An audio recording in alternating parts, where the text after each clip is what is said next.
आप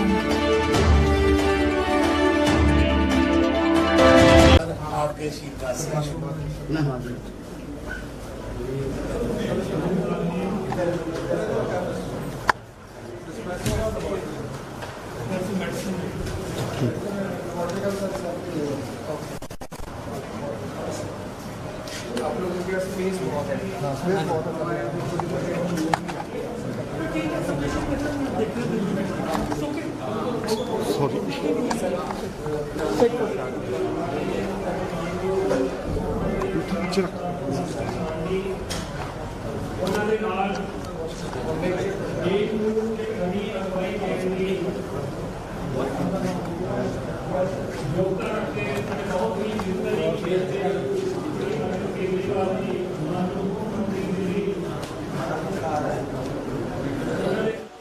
साडी देश की राजनीति के कई प्रमुख सितारे अज के इस समागम के विच शमूलियत करने वास्ते साडे विच पहुंच गए ने।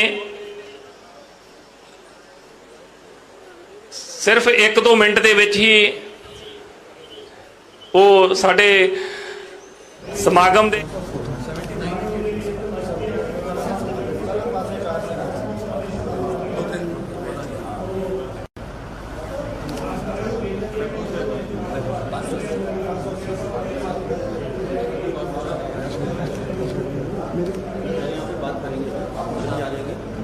आज कुल मिला के 580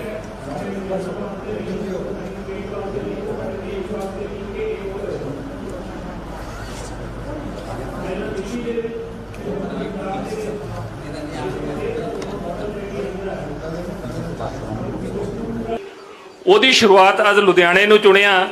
ये साडे वास्ते बड़ी माण वाली गल है। सो साडे मानयोग मुख मंत्री साहब साडे अरविंद केजरीवाल जी मानयोग मुख मंत्री दिल्ली उन्होंने वालों इस 3rd फेज का जिहड़ा उद्घाटन हैगा उहदा उद्घाटन कर दिता गया। मैं सारिਆਂ ਨੂੰ बेनती करांगा कि खड़े होकर ताड़ियां मार के आपां अज दे इस समागम दे विच साडे मानयोग मुख मंत्री जी का अते होर प्रमुख शख्सियतां दा स्वागत करिए।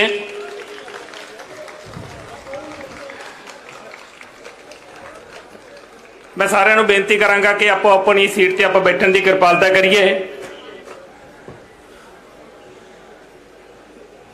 जिवें कि मैं तुहाडे नाल गल कर रहा सी कि अज दा ये जो दिन साडे लुधियाना वास्ते नहीं, साडे पंजाब वास्ते नहीं, सगों साडे समुचे देश वास्ते मैं कहांगा एक बहुत ही महत्वपूर्ण दिन है कि साडी सरकार ने एक जो सेहत नाल जुड़िया होया मसला जिन्हों सब तो ज़्यादा प्रमुखता दे नाल उन्होंने पहल दी गई। उसे पहल दे विचों ही पहला आम आदमी क्लीनिक 15 अगस्त को शुरू हुए, उस तो बाद 27 जनवरी नूं ते अज 3rd फेज साडे स्टेट दे विच कि अज टोटल 580 जिहड़े आम आदमी क्लीनिक ने वो शुरू हो गए ने। साडे मानयोग मुख मंत्री पंजाब सरदार भगवंत सिंह मान जी, श्री अरविंद केजरीवाल जी मानयोग मुख मंत्री दिल्ली अते उन्हां दे नाल साडे किन्नियां प्रमुख शख्सियतां ने जिहदे विच श्री राघव चड्डा जी, श्री संजीव अरोड़ा जी मानयोग मैंबर साहिबान, उस तो बाद साडे सेहत मंत्री सरदार बलवीर सिंह जी, इस तो अलावा श्री अशोक प्राशर पप्पी जी मानयोग हल्का MLA, VP Singh ji additional chief secretary, Avneet Trikha ji principal secretary अते श्री विजय कुमार जंजुआ जी मानयोग मुख सकत्तर साहब वो अज इस मंच ते विराजमान ने। इस समागम का उन्होंने वालों उद्घाटन किया गया है। हुण मैं सब तो पहला बेनती करांगा पंजाब के सेहत मंत्री सरदार बलवीर सिंह जी का कि वो मंच ते आउण ते अज दीयां साडीआं इन्हां प्रमुख शख्सियतां नूं उन्हां नूं जी आयां नूं कहण। सरदार बलवीर सिंह जी मानयोग सेहत मंत्री पंजाब सरकार।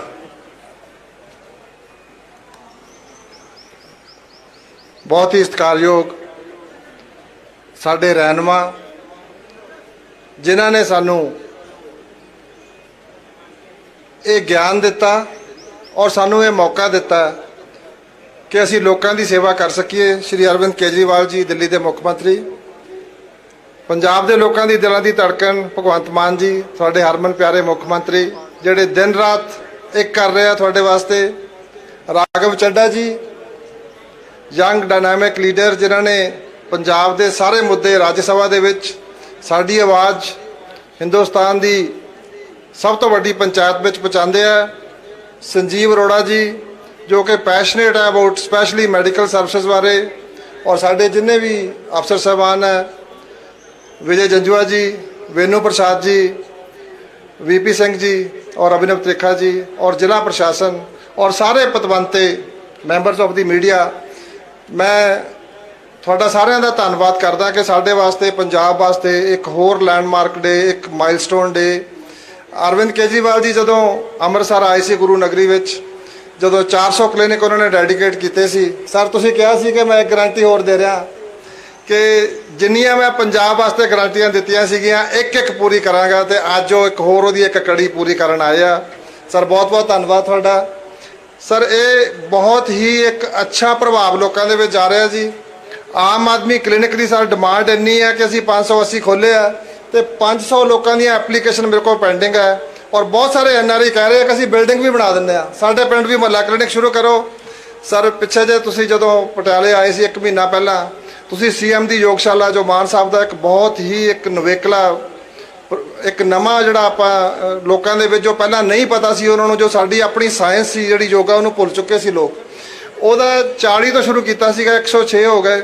ਸਰ ਅਸੀਂ 5 ਸ਼ਹਿਰਾਂ ਦੇ ਵਿੱਚ ਪਾਇਲਟ ਪ੍ਰੋਜੈਕਟ ਸ਼ੁਰੂ ਕੀਤਾ ਸੀਗਾ, ਹੁਣ ਸਾਰੇ ਪੰਜਾਬ ਦੇ ਵਿੱਚੋਂ ਡਿਮਾਂਡ ਆ ਰਹੀ ਹੈ। ਸਰ ਮੈਂ ਤੁਹਾਨੂੰ ਇੱਕ ਬੰਦਾ ਵਿਚਾਰਾ ਪਿੰਡ ਦਾ ਭੋਲਾ ਜਿਹਾ ਸੀਗਾ ਜੀ, ਕਹਿੰਦਾ ਤੁਸੀਂ ਜਿਹੜੀਆਂ ਗੱਲਾਂ ਕਰਦੇ ਹੋ ਜੀ ਕਿ ਇਹ ਪ੍ਰਾਇਮਰੀ ਹੈਲਥ ਕੇਅਰ ਹੈ, ਇਹਦੇ ਵਿੱਚ ਆਮ ਆਦਮੀ ਕਲੀਨਿਕ ਆਏਗਾ, ਤੇ ਇਹ ਜਿਹੜਾ ਨਾਲ CM ਦੀ ਯੋਗਸ਼ਾਲਾ, ਕਹਿੰਦੇ ਜੀ ਜਿਹੜਾ ਅਰਵਿੰਦ ਤੇ Bhagwant Mann model of health care ਹੈ, ਸਾਨੂੰ ਵੀ ਦੇ ਦਿਓ ਜੀ ਇਹ। So people call it Arvind and Bhagwant Mann model of health care, ਜਿਹਦੇ ਵਿੱਚ 90% ਬਿਮਾਰੀਆਂ ਦਾ ਇਲਾਜ ਉਹਨਾਂ ਦੇ ਮਹੱਲੇ 'ਚ ਹੋਣਾ, ਉਹਨਾਂ ਨੇ ਕਿਤੇ ਜਾਣਾ ਨਹੀਂ, ਉਹਨਾਂ ਦੇ ਪੈਸੇ ਬਚਦੇ ਆ, ਟਾਈਮ ਬਚਦਾ, ਔਰ ਖੱਜਲ ਖੁਆਰੀ ਨਹੀਂ ਹੁੰਦੀ। ਔਰ ਇਹਦੇ ਵਿੱਚ ਸਰ ਜਿਹੜੇ ਅਸੀਂ ਬਣਾਏ ਆ, ਇਹਦੇ ਵਿੱਚ 580 ਡਾਕਟਰਾਂ ਨੂੰ ਰੁਜ਼ਗਾਰ ਮਿਲਿਆ ਜੀ, 1200 ਪੈਰਾਮੈਡਿਕਸ ਔਰ 1200 ਤੋਂ ਜ਼ਿਆਦਾ ਜਿਹੜੇ ਦੂਜੇ ਡਾਇਰੈਕਟਲੀ ਜਿਹੜੇ ਸਾਡੇ ਜਿਹੜੇ ਮਤਲਬ ਉਹਦਾ ਸਪੋਰਟਿੰਗ ਸਟਾਫ ਹੈ, ਲੋਕ ਇੰਪਲੋਇਮੈਂਟ ਵੀ ਜਨਰੇਟ ਹੋ ਰਹੀ ਆ, ਲੋਕਾਂ ਨੂੰ ਸਿਹਤ ਸਹੂਲਤਾਂ ਮਿਲ ਰਹੀਆਂ। ਸਰ ਲੋਕ ਤੁਹਾਡਾ ਦਿਲੋਂ ਤਹਿ ਦਿਲੋਂ ਧੰਨਵਾਦ ਕਰਦੇ ਆ ਜੀ, ਤੇ ਮੈਂ ਵੀ ਤੁਹਾਡਾ ਧੰਨਵਾਦ ਕਰਦਾ ਕਿ ਤੁਸੀਂ ਮੈਨੂੰ ਇਹ ਮੌਕਾ ਦਿੱਤਾ ਸਰ। ਸੋ ਮੈਂ ਇਹਨਾਂ ਸ਼ਬਦਾਂ ਦੇ ਨਾਲ ਜਿਹੜਾ ਤੁਹਾਡਾ ਉਹ ਵਾਅਦਾ ਹੈਗਾ ਸਰ, ਜਿਹੜਾ ਤੁਸੀਂ ਕੀਤਾ ਕਿ ਇੱਕ ਗਰੰਟੀ ਪੂਰੀ ਕਰਨੀ ਆ, ਜਿਹੜੇ ਸਿਹਤ ਮਹਿਕਮੇ ਦੀ ਆ ਜੀ, ਮੈਂ ਆਪਣੇ ਵੱਲੋਂ, ਆਪਣੇ ਪੂਰੇ ਡਿਪਾਰਟਮੈਂਟ ਵੱਲੋਂ, ਵਿਭਾਗ ਵੱਲੋਂ, ਔਰ ਸਾਡੇ ਜਿਹੜੇ ਜ਼ਿਲ੍ਹਾ ਪ੍ਰਸ਼ਾਸਨ ਹੈ, ਸਾਡਾ ਇੱਕ ਜਿਹੜਾ ਹਸਪੀਟਲ ਦੇ ਵਿੱਚ ਸਾਡਾ ਸਫਾਈ ਸੇਵਕ ਤੋਂ ਲੈ ਕੇ ਸਾਡੇ ਡਾਇਰੈਕਟਰ ਹੈਲਥ ਸਰਵਿਸਿਜ਼ ਤੱਕ, ਔਰ ਜਿਹੜੇ ਪ੍ਰਿੰਸੀਪਲ ਸੈਕਟਰੀ ਹੈਲਥ ਹੈ ਸਰ, ਅਸੀਂ ਸਾਰੇ ਦਿਨ ਰਾਤ ਮਿਹਨਤ ਕਰਾਂਗੇ ਸਰ। ਜਿਹੜੀਆਂ ਤੁਹਾਡੀਆਂ ਸਿਹਤ ਨਾਲ ਸੰਬੰਧਿਤ ਜਿੰਨੀਆਂ ਵੀ ਤੁਸੀਂ ਗਰੰਟੀਆਂ ਦਿੱਤੀਆਂ, ਅਸੀਂ ਇੱਕ ਇੱਕ ਪੂਰੀ ਕਰਾਂਗੇ। ਬਹੁਤ ਬਹੁਤ ਧੰਨਵਾਦ ਸਰ। ਇਹ ਸਨ ਸਰਦਾਰ ਬਲਵੀਰ ਸਿੰਘ ਜੀ, ਜਿਹੜੇ ਕਿ ਸਾਡੇ ਸਿਹਤ ਮੰਤਰੀ ਨੇ। ਉਹਨਾਂ ਨੇ ਭਾਵੇਂ ਕਿ ਇਕੱਲੇ ਆਪਣੇ ਸਮੇਂ ਨੂੰ ਦੇਖਦੇ ਆ ਆਪਣੇ ਵਿਭਾਗ ਬਾਰੇ ਗੱਲ ਕੀਤੀ ਹੈ, ਉਹਨਾਂ ਦੀਆਂ ਜੋ ਗਰੰਟੀਜ਼ ਸੀਗੀਆਂ ਉਹ ਕਿਵੇਂ ਪੂਰੀਆਂ ਕੀਤੀਆਂ।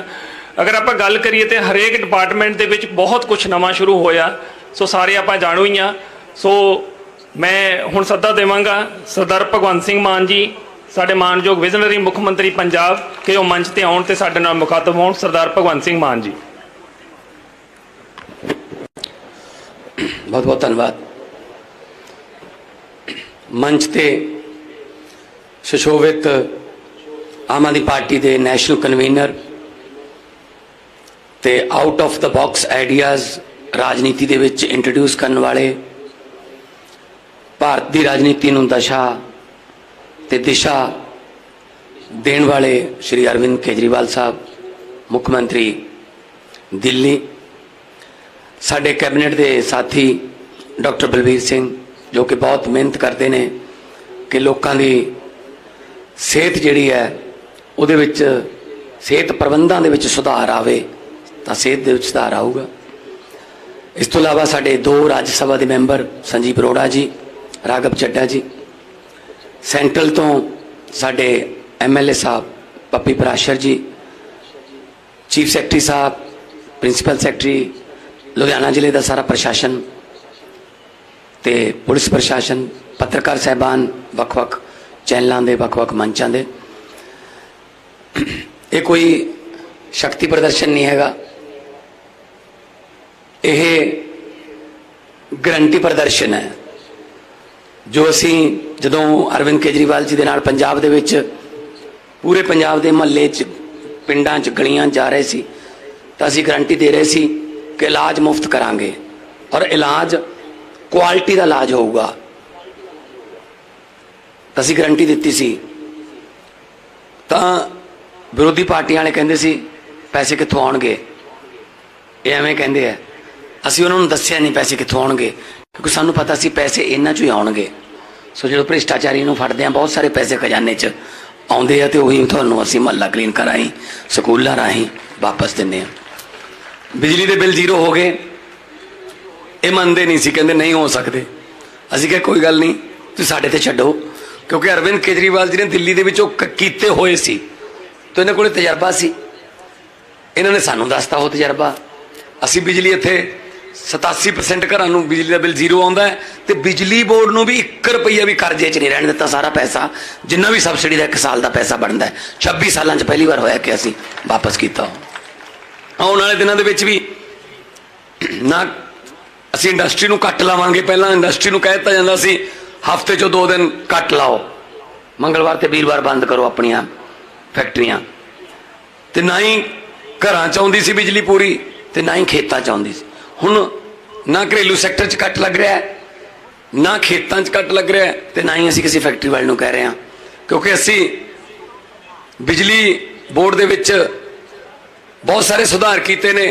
असी अपनी कोले की खान पचरंगा पछवाड़ा जिहड़ी कोल माइन है झारखंड चो चलाई 2015 तो बंद पई सी, एवें जान के बंद की हुई सी ताकि दूजियां तो कोला लईए तो उहदे विचों हिस्सा लईए।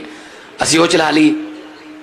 पत्रकार बैठे ने, आम तौर पर साल क पहला इन्हां दी खबरां दे विच इन्हां दिनां च इह हुंदा सी पंजाब च नेरा छाउण दे चांस, फलाने थर्मल प्लांट च बचा 15 घंटिया का कोला, आ खबर होंदियां सी। हुण तुहानूं आ खबर लाउण दी लोड़ नहीं पई, ना ही पैनी है। मैं तुहानूं दस देना, अज भी मैं अपडेट लैना सारी बिजली बोर्ड तो, अज साडे कोल 37 दिन का कोला पिया, अजे भी अज 37 दिन का। सो इस करके आ जिहड़े मुहल्ला क्लीनिक अरविंद केजरीवाल जी ने सोचा सी, जिस वेले इन्होंने रामलीला ग्राउंड दे विच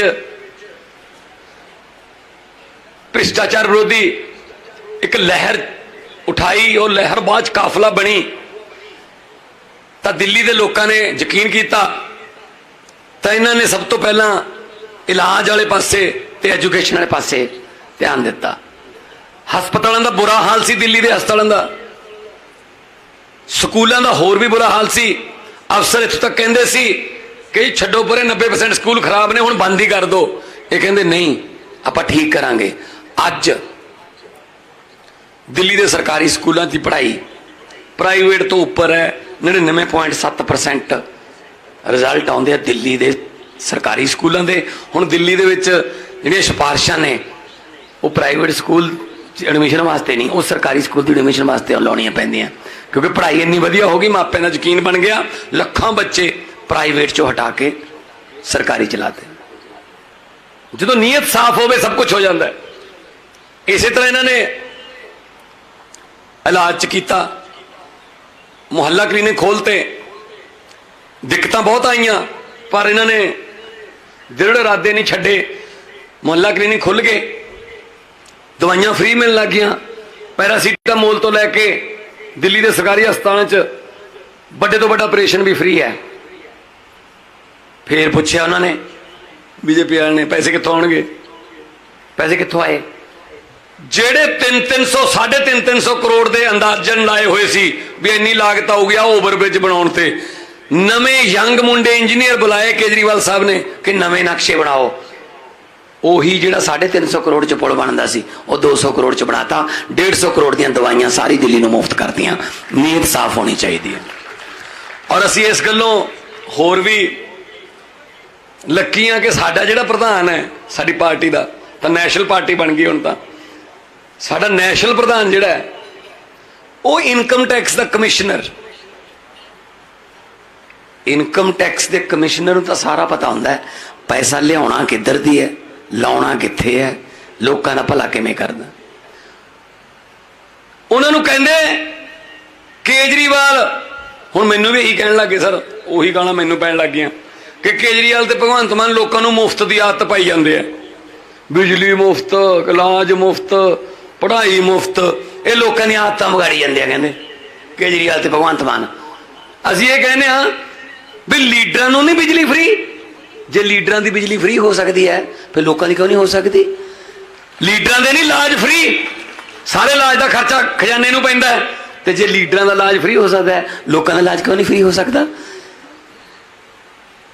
ਪਰ ਨੀਅਤ ਹੋਣੀ ਚਾਹੀਦੀ ਹੈ। ਅਸੀਂ ਤਾਂ ਕਰਾਂਗੇ ਜੀ, ਅਸੀਂ ਆਉਣ ਸਾਰੇ ਕੋ ਕੰਮ ਕਿ ਅਸੀਂ ਕੋਈ ਗਰੰਟੀਆਂ ਤਾਂ ਪੂਰੀਆਂ ਕਰਨੀਆਂ ਨੇ। ਕੁਝ ਇਹੋ ਜਿਹੇ ਕੰਮ ਕਰਤੇ ਜਿਹਦੀ ਗਰੰਟੀ ਵੀ ਨਹੀਂ ਦਿੱਤੀ ਸੀ। ਅਸੀਂ 7 ਪੈਨਸ਼ਨਾਂ ਲੈਂਦੇ ਸੀ ਐਮਐਲਏ, ਜਿੰਨੀ ਵਾਰੀ ਐਮਐਲਏ ਬਣ ਗਿਆ 60 ਤੋਂ 65,000 ਜੋੜ ਲਓ। ਕਈ ਐਮਐਲਏ ਨੂੰ ਹਾਰ ਕੇ ਫਾਇਦਾ ਸੀ, ਜੇ ਜਿੱਤਦੇ ਨੇ ਤਾਂ ਤਨਖਾਹ 85,000 ਹੈ, ਜੇ ਹਾਰਦੇ ਨੇ ਪੈਨਸ਼ਨ ਪੌਣੇ 4 ਲੱਖ ਹੈ। ਅਸੀਂ ਕਿਹਾ ਜੀ ਇੱਕ ਪੈਨਸ਼ਨ ਦੇਵਾਂਗੇ, ਲੈਣੀ ਹੈ ਲਓ, ਨਹੀਂ ਇਹ ਵੀ ਬੰਦ ਕਰ ਦਿਆਂਗੇ। 7 ਪੈਨਸ਼ਨਾਂ, ਲੋਕਾਂ ਨੂੰ ਤਨਖਾਹਾਂ ਨਹੀਂ ਮਿਲਦੀਆਂ ਇੱਥੇ। 6-6 ਹਜ਼ਾਰ ਤੇ ਮੁੰਡੇ ਕੰਮ ਕਰਦੇ ਆ ਸਾਡੇ, ਉਹ ਵੀ ਬੰਦ ਕੀਤਾ। ਪੈਸਾ ਆਇਆ ਖਜ਼ਾਨੇ 'ਚ 2.25% ਅਰਵਿੰਦ ਜੀ, 2.25% ਰਜਿਸਟਰੀ ਤੋਂ ਟੈਕਸ ਘਟਾਤਾ। 1 ਮਾਰਚ ਤੋਂ 31 ਮਾਰਚ ਤੱਕ 1 ਮਹੀਨੇ ਵਾਸਤੇ 350 ਕਰੋੜ ਰੁਪਈਆ ਖਜ਼ਾਨੇ 'ਚ ਵੱਧ ਆਇਆ। ਲੋਕਾਂ ਨੇ ਰਜਿਸਟਰੀਆਂ ਕਰਾ ਲੀਆਂ, ਪਾਵਰ ਆਫ ਟਰਨੀਆਂ ਤੇ ਜਿਹੜੇ ਬੈਠੇ ਸੀ ਉਹਨਾਂ ਰਜਿਸਟਰੀਆਂ ਕਰਾ ਲੀਆਂ। ਫਿਰ ਸਾਨੂੰ ਕਿਸਾਨਾਂ ਦੇ ਫੋਨ ਆਏ ਕਿ ਸਾਡੀਆਂ ਰਜਿਸਟਰੀਆਂ ਤਾਂ ਹਾੜੀ ਤੋਂ ਬਾਅਦ ਹੁੰਦੀਆਂ ਨੇ, ਕਣਕ ਤੋਂ ਬਾਅਦ। ਅਸੀਂ ਉਹਨੂੰ 30 ਅਪ੍ਰੈਲ ਤੱਕ ਵਧਾਤਾ। ਅਪ੍ਰੈਲ ਮਹੀਨੇ 'ਚ 500 ਕਰੋੜ ਰੁਪਇਆ ਜ਼ਿਆਦਾ ਆਇਆ ਜੀ ਖਜ਼ਾਨੇ 'ਚ। ਹੁਣ 15 ਮਈ ਤੱਕ ਦਾ ਏਦਾਂ ਹੁੰਦਾ ਜੀ। ਪੈਸੇ ਤਾਂ ਦੇਖੋ, ਅਸੀਂ ਕੋਈ ਸਰਕਾਰਾਂ ਕੋਲ ਕੋਈ ਨੋਟ ਛਾਪਣ ਵਾਲੀਆਂ ਮਸ਼ੀਨਾਂ ਨਹੀਂ ਹੁੰਦੀਆਂ, ਪਰ ਪੈਸਾ ਲੋਕਾਂ ਨੇ ਦੇਣਾ ਹੁੰਦਾ, ਉਹਨੂੰ ਮੈਨੇਜ ਕਰਨਾ, ਉਹ ਪੈਸੇ ਨੂੰ ਅੱਛੇ ਤਰੀਕੇ ਨਾਲ ਲੀਕੇਜ ਬੰਦ ਕਰਕੇ ਲੋਕਾਂ ਲਈ ਵਰਤਣਾ, ਇਹਨੂੰ ਸਰਕਾਰ ਕਹਿੰਦੇ ਆ। ਹੋਰ ਕੀ ਹੁੰਦਾ ਸਰਕਾਰ? ਅਸੀਂ ਨਾ ਕਦੇ ਕਹਿਤਾ, 13 ਮਹੀਨੇ ਹੋ ਗਏ ਸਰਕਾਰ, ਅਸੀਂ ਨਾ ਕਦੇ ਕਹਿਤਾ ਕਿ ਖਜ਼ਾਨਾ ਖਾਲੀ ਹੈ। ਇਹ ਜਿੱਤਣ ਸਾਰ ਖਜ਼ਾਨਾ ਖਾਲੀ, ਖਜ਼ਾਨਾ ਖਾਲੀ। ਜੇ ਹੁਣ ਖਾਲੀ ਉਹਨੂੰ ਖਜ਼ਾਨਾ ਕਿਉਂ ਕਹਿੰਦੇ? ਪੀਪਾ ਕਿਹਾ ਕਰੋ ਫਿਰ ਉਹਨੂੰ। ਖਜ਼ਾਨਾ ਤਾਂ ਹੁੰਦਾ ਨਾ ਕੁਝ ਹੋਵੇ, ਉਹ 'ਚ ਨੀਅਤ ਸਾਫ਼ ਹੋਵੇ, ਸਭ ਕੁਝ ਹੋ ਜਾਂਦਾ ਹੈ। ਅਸੀਂ 15-15 ਹਜ਼ਾਰ ਰੁਪਇਆ ਫਸਲ ਦੇ ਖਰਾਬੇ ਦਾ 20 ਦਿਨਾਂ ਦੇ ਵਿੱਚ ਦਿੱਤਾ ਜੀ। ਇਹ ਕਹਿੰਦੇ ਸੀ ਇੰਨਾ ਹੋ ਨਹੀਂ ਸਕਦਾ, ਅਸੀਂ ਕਿਹਾ ਹੋਊਗਾ। ਸੋ ਇਹ ਆ ਜਿਹੜੇ ਭ੍ਰਿਸ਼ਟਾਚਾਰੀ ਨੇ ਉਹਨਾਂ ਨੂੰ ਫੜਨ ਦਾ ਸ਼ੁਰੂ ਸਿਲਸਿਲਾ ਕੀਤਾ ਹੋਇਆ। ਦਰਖਤ ਵਢਾਉਣ ਦੇ ਵੀ ਪੈਸੇ, ਫਿਰ ਉਹ ਵੱਡੇ ਹੋਏ ਦਰਖਤਾਂ ਦੀ ਥਾਂ ਤੇ ਨਵੇਂ ਲਾਉਣ ਦੇ ਵੀ ਪੈਸੇ। ਏਦਾਂ ਖਾਦਾ ਪੰਜਾਬ ਇਹਨਾਂ ਨੇ। ਇੱਕ ਫੜਿਆ ਉਹ ਇੰਡਸਟਰੀ ਮਿਨਿਸਟਰ ਹੁਸ਼ਿਆਰਪੁਰ ਵਾਲਾ, ਉਹਦੇ ਚਲੋ ਸ਼ਾਪਿੰਗ ਮਾਲ, ਮੈਰਿਜ ਪੈਲਸ ਤਾਂ ਹੈਗਾ ਹੀ ਹੈ। ਜਦੋਂ ਭ੍ਰਿਸ਼ਟਾਚਾਰ ਦੀ ਕਮਾਈ ਸੀ, ਘਰ ਦੀ ਤਲਾਸ਼ੀ ਲਈ 10-10 ਲੱਖ ਦਾ ਸੋਫਾ, 15-15 ਲੱਖ ਦੀਆਂ ਟੂਟੀਆਂ ਬਾਥਰੂਮ 'ਚ, ਪੱਖੇ ਮਹਿੰਗੇ, ਸ਼ੈਂਡਲੀਅਰ। ਚਲੋ ਹੋਣਗੇ ਕਿਉਂਕਿ ਪੈਸਾ ਲੁੱਟਿਆ। ਇੱਕ ਚੀਜ਼ ਇਹੋ ਜਿਹੀ ਮਿਲੀ ਜਿਹਨੂੰ ਦੇਖ ਕੇ ਜਾਂ ਜਿਹਦੇ ਬਾਰੇ ਸੁਣ ਕੇ ਬਹੁਤ ਦੁੱਖ ਹੁੰਦਾ। ਨੋਟ ਗਿਣਨ ਵਾਲੀ ਮਸ਼ੀਨ ਮਿਲੀ ਜੀ ਉਹਨਾਂ ਦੇ ਘਰੋਂ। ਮੈਨੂੰ ਤੁਸੀਂ ਦੱਸ ਦਿਓ, ਆ ਬੈਠੇ ਆ ਲੋਕ ਮੇਰੇ ਸਾਹਮਣੇ, ਪੰਜਾਬ ਦੇ ਲੱਖਾਂ ਲੋਕ ਸੁਣਦੇ ਹੋਣਗੇ ਟੀਵੀ ਦੇ ਮਾਧਿਅਮ ਰਾਹੀਂ, ਤੁਹਾਡੇ ਕਿਸੇ ਦੇ ਘਰੇ ਨੋਟ ਗਿਣਨ ਵਾਲੀ ਮਸ਼ੀਨ ਹੈਗੀ? ਜੇ ਨੋਟ ਹੀ ਹੈ ਨਹੀਂ, ਨੋਟ ਮਸ਼ੀਨ ਕੀ ਕਰਨੀ ਆਪਾਂ? ਘਰਾਂ 'ਚ ਨੋਟ ਗਿਣਨ ਵਾਲੀ ਮਸ਼ੀਨ ਕਿਉਂ ਆਊਗੀ ਫਿਰ? ਇਹ ਬੈਂਕ 'ਚ ਹੁੰਦੀ ਹੈ। ਇਹਦਾ ਮਤਲਬ ਤਾਂ ਸਿੱਧਾ ਹੀ ਸਬੂਤ ਹੈ ਕਿ ਉਹ ਇੰਨੇ ਪੈਸੇ ਲੈ ਕੇ ਆਉਂਦਾ ਸੀ ਇੱਕ ਦਿਨ 'ਚ ਕਿ ਉਹਦਾ ਟੱਬਰ ਵੀ ਜਵਾਬ ਦੇ ਗਿਆ ਵੀ ਸਾਥੋਂ ਨਹੀਂ ਗਿਣੇ ਜਾਂਦੇ, ਮਸ਼ੀਨ ਮੰਗਾ ਲਾ ਆਪਣੇ ਸਾਹਬ। ਕਿੱਥੇ ਲੈ ਗਿਆ ਫਿਰ ਉਹ? ਕਿੱਥੇ ਲੈ ਗਿਆ ਉਹ ਵੱਡੇ ਵੱਡੇ ਡਰਾਇੰਗ ਰੂਮ? ਕਿੰਨੀ ਜਗ੍ਹਾ ਤੇ ਰਹਿੰਦਾ? ਇੰਨੀ ਕੁ ਜਗ੍ਹਾ 'ਚ ਰਹਿੰਦਾ, ਜੇਲ੍ਹ 'ਚ। ਬਸ ਐਵੇਂ ਇੱਕ ਸਿਕਨੈਸ ਹੋ ਜਾਂਦੀ ਹੈ, ਮਾਨਸਿਕ ਸਿਕਨੈਸ। ਲੋਕਾਂ ਦੇ ਪੈਸੇ ਖਾਣੇ ਨੇ, ਗਰੀਬਾਂ ਦਾ ਹੱਕ ਮਾਰਨਾ, ਉਹ ਅਸੀਂ ਨਹੀਂ ਮਾਰਨ ਦੇਣਾ। ਤੋ ਆ ਜਿਹੜੇ 580 ਹੋ ਗਏ ਅੱਜ ਮਹੱਲਾ ਕਲੀਨਿਕ, ਹੁਣ ਤੱਕ 25,25,000 ਤੋਂ ਜ਼ਿਆਦਾ, ਜਾਨੀ ਕਿ 25 ਲੱਖ ਤੋਂ ਜ਼ਿਆਦਾ ਲੋਕ ਮਹੱਲਾ ਕਲੀਨਿਕਾਂ 'ਚ ਆ ਕੇ ਠੀਕ ਹੋ ਕੇ ਆਪਣੇ ਘਰ ਵਾਪਸ ਆ ਚੁੱਕੇ ਨੇ। ਤੁਸੀਂ ਨਿਕਲੋ ਘਰੋਂ ਬਾਹਰ, ਤੁਹਾਡੇ ਘਰ ਦੇ 100 ਮੀਟਰ ਇੱਧਰਲੇ ਪਾਸੇ ਜਾਂ ਇੱਧਰਲੇ ਪਾਸੇ ਮਹੱਲਾ ਕਲੀਨਿਕ, ਆਮ ਆਦਮੀ ਕਲੀਨਿਕ ਹੈ। ਉੱਥੇ ਜਾਓ, ਡਾਕਟਰ ਬੈਠੇ ਨੇ, 41 ਕਿਸਮ ਦੇ ਟੈਸਟ ਨੇ, ਦਵਾਈਆਂ ਸਾਰੀਆਂ ਮੁਫਤ ਨੇ। ਲਿਆਓ ਦਵਾਈ, ਠੀਕ ਹੋ ਜਾਓ। ਸਰਕਾਰੀ ਹਸਪਤਾਲਾਂ ਦੀਆਂ ਲਾਈਨਾਂ 'ਚ ਲੱਗਣ ਦੀ ਲੋੜ ਹੀ ਨਹੀਂ ਪੈਣੀ। ਇਹ ਸਾਡੀ ਗਾਰੰਟੀ ਅਸੀਂ ਪੂਰੀ ਕਰ ਰਹੇ ਹਾਂ ਹਰ ਰੋਜ਼। 29,000 ਨੌਕਰੀਆਂ ਦੇਤੀਆਂ, ਔਰ ਨਾਲ ਨਾਲ ਨੌਕਰੀਆਂ ਤਾਂ ਜਿਹੜੇ ਦਿੱਤੇ ਨੌਕਰੀ ਨਿਯੁਕਤੀ ਪੱਤਰ ਉਹ ਸਿੱਧੇ ਆਫਿਸ 'ਚ ਗਏ ਨੇ, ਕਚਹਿਰੀਆਂ 'ਚ ਨਹੀਂ ਗਏ। ਕੋਰਟਾਂ ਦੇ ਚੱਕਰ ਨਹੀਂ ਖਾਂਦੇ ਉਹ ਕੋਰਟਾਂ ਵਾਲਾ ਝਗੜਾ ਸਾਰਾ ਅਸੀਂ ਪਹਿਲਾਂ ਕਲੀਅਰ ਕਰਦੇ ਹਾਂ इसे करके असी कदे 137 ਨੂੰ नौकरी दिंने आ, कदे 642 ਨੂੰ, कदे 532 ਨੂੰ, कि जिन्ने क्लीयर हो जाती है कोर्ट वालों लीगली रस्ते क्लीयर हो जाते हैं उन्होंने नौकरियां दे जाओ। जे मैं हुण अज कहदा चलो जी 10,000 नौकरियां होर दिओ, बल्ले बल्ले हो जाऊगी जी, टीवी की ब्रेकिंग न्यूज़ आ जाऊगी जी, पर कल नूं 10,000 जिहड़ा है वो दफ्तर नहीं जाऊगा, कोर्ट जाना पैना, किसी ने PIL पा देनी है भी इहदा नौकरियां गलत दित्तियां ने। सो असीं पहले ही रस्ते साफ करिए उन्होंने नौजवान, उन्होंने बथेरे धक्के खा लए तू पहला। सो नौकरियां दे 29,000 नौकरियां हो गई पहले साल, ये आखिरी साल भी नहीं होंदे होंदे इन्नियां। सो इस करके तुहाडे सामने असीं बैठे हाँ। साडे सुप्रीमो अरविंद केजरीवाल जी, वो हर वक्त उन्होंने चिंता जिहड़ी है वो पब्लिक दे सहूलतां दी हुंदी है। दिल्ली च काम नहीं करन दिंदे इन्हां नूं, बहुत सारियां सर्विसिस डोर टू डोर है, LG बंद कर दिंदा है। तुम समझ लो भी जे LG किसी काम नूं रोकदा, केजरीवाल साहब दे किसी काम नूं LG रोकदा है, इहदा मतलब पब्लिक दे हक दा काम सी, वो नहीं होण दिंदे हो। सो जो मर्जी कर लेन, हम वो पत्ते नहीं जो शाख से गिरकर टूट जाएंगे, हम वो पत्ते नहीं जो शाख से गिरकर टूट जाएंगे। आंधियों को कहो अपनी औकात में रहे। असी कोई पोलिटिकल बैकग्राउंड चो नहीं आए, असी आम घर के धीआं पुत्तां। मैं महिंदर मास्टर का मुंडा, मैं साइंस मास्टर का मुंडा, आर्टिस्ट ही फेमस सी। मैं कभी जिंदगी नहीं सोचा सी कि पंजाब के मुख्यमंत्री के तौर पर मैनू मौका मिलूगा। अरविंद केजरीवाल जी ने मेरे ते यकीन किया, तो मैं उन्होंने, मेरा फर्ज बनता मैं उन्होंने यकीन ते पूरा उतरा कि जो सोचा पार्टी ने, जो पार्टी की आइडियोलॉजी उन्होंने पहुँचावा कर कर। नहीं तो इतने बैठे ने मिलते रहते हैं रोज़, 3-3 पीढ़ियां हो गई। ब्लाक समति का भी चेयरमैन नहीं बनाया, आपदे ही नहीं मुकते घर दे, चाचे ताए भाई भतीजे साले जीजे सब कट्ठे। आम लोगों की वारी नहीं आती। साढ़े आम बंदे जिहड़े ने वो MLA ने, मंत्री ने, ये कहंदे भगवंत मान नूं तजर्बा नहीं हैगा। कैप्टन साहब कहंदे भगवंत मान नूं तजर्बा नहीं हैगा। मैं कैप्टन साहब लोग दुखी हो तजर्बेकारां तो ने, थोड़े तो दुखी ने लोग। इन्होंने की किया, मुख्यमंत्री बने, बड़े महल ने, उच्चियां कंधां ने, बड़े गेट ने, अंदरों दरवाजे बंद कर ले, कुंडे ला ले भी आम लोगों को मिल ना दो। पर उन्होंने ये नहीं पता लग्या कि लोगों ने बाहरों कुंडे बंद करते भी हुण इत्थे ही रहो, हुण बाहर ना निकलियो। वो बैठे ने अपने अपने घर सारे। सो जे मैनू पत्रकारों ने पूछा, कहते भी मुख्यमंत्री की कुर्सी पर बह के बड़े बड़े दिमाग खराब हो जाते हैं, थोड़ा दिमाग क्यों नहीं खराब होया? मैं कहा जी फर्क इन्ना क है, वो मुख्यमंत्री की कुर्सी पर बह के मशहूर होंगे है, मैं मशहूर होकर कुर्सी पर बैठा। मैनू कोई TV पर आने का चाह नहीं, कोई मैनू अखबार च अपना नाम छपाने का चाह नहीं। ये चाह तो मैं पूरे कर चुके। 17.5 साल की उम्र तुसीं मैनू सुपरस्टार बनाता सी। हुण तो एक ही चाह है कि लोगों का जीवन पद्धर उच्चा किवें चक्कीए, पंजाब नूं दुबारे पंजाब किवें बनाईए, रंगला पंजाब किवें बनाईए। मैं या मेरे किसी रिश्तेदार ने या मेरे किसी दोस्त ने कोई माफिया च हिस्सा नहीं पाउणा, बस माफिया च हिस्सा नहीं पाउणा, रेत माफिया च हिस्सा नहीं पाउणा, किसी ढाबियां च हिस्सा नहीं पाउणा। हिस्सा पाउणा है तो 3.5 करोड़ पंजाबियों के दुखों च हिस्सा पाउणा है, उन्होंने दुख वंडाउणे ने।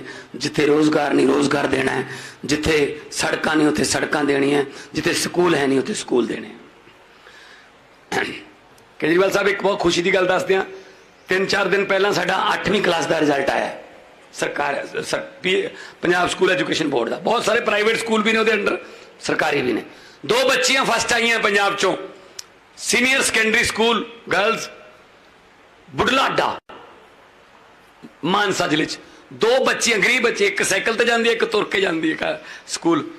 किन्ने नंबर आए उन्होंने सरकारी स्कूल दे बच्चियां ने? 8वीं चों 600 चों 600 दोनों दे।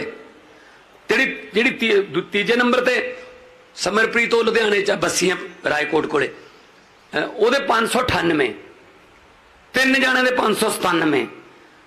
एडा एडा टैलेंट पिया साडे कोले, पढ़ाई करन नूं साडे जवाक बहुत ने। आ जिहड़ियां सरकारां कहंदियां ना तुहानूं ਕਈ ਤੁਹਾਡੀ ਗਰੀਬੀ ਚੱਕ ਦਾਂਗੇ, ਗਰੀਬੀ ਤੁਹਾਡੀ ਸਿਰਫ ਤੁਹਾਡੇ ਬੱਚੇ ਚੱਕਣਗੇ ਜੇ ਉਹਨਾਂ ਨੂੰ ਅਸੀਂ ਕੁਆਲਿਟੀ ਐਜੂਕੇਸ਼ਨ ਦੇ ਦਈਏ, ਉਹਨਾਂ ਨੂੰ ਪੜ੍ਹਾ ਕੇ ਦਿੱਲੀ ਵਾਂਗੂ ਉਹਨਾਂ ਨੂੰ ਜੱਜ ਲਵਾ ਦਈਏ, ਉਹ ਨੀਟ ਦੇ ਪੇਪਰ ਕਲੀਅਰ ਕਰਨ, ਉਹ JET ਕਰਨ, ਉਹ ਡਾਕਟਰ ਬਣਨ, ਤਾਂ ਗਰੀਬੀ ਚੱਕੇ ਜਾਣਗੀਆਂ। ਨਹੀਂ ਤਾਂ ਇਹਨਾਂ ਨੇ ਆਟਾ ਦਾਲ ਸਕੀਮ 'ਚ ਹੀ ਲਾ ਰੱਖਿਆ ਸੀ ਬਸ।